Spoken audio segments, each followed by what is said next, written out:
Should you start your manuscript with dialogue? My name is Jane. I'm an author, editor, publishing professional. I help you make your writing better. I usually advise not to start the book with dialogue. Now, this is a usually, and I advise, and you can hear the hesitation in my voice. So, this is one of those like rules that gets broken a lot.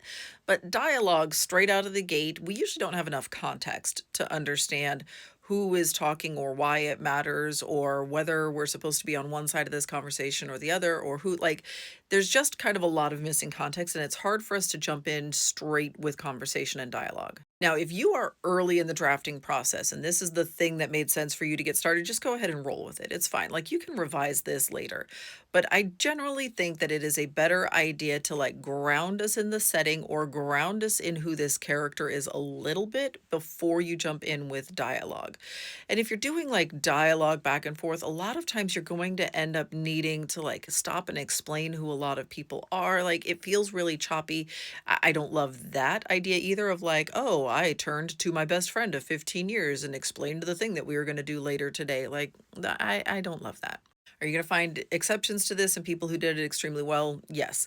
If this is important to you to have dialogue at the beginning of your book for whatever reason, find the people who did it and did it extremely well and study what made that work, particularly if they were a debut author when that book came out. And that means it had to be like the first book in the series.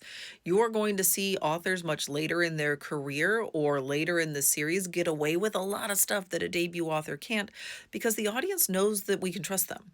We know that this is all going to make sense in a minute, or if it's in a series, like I already know who this character is immediately. Like I don't need any context because I've already read 17 books about this person. So like make sure you're looking at someone who's early in their career or a debut and definitely book one in the series to see if they do this dialogue thing well.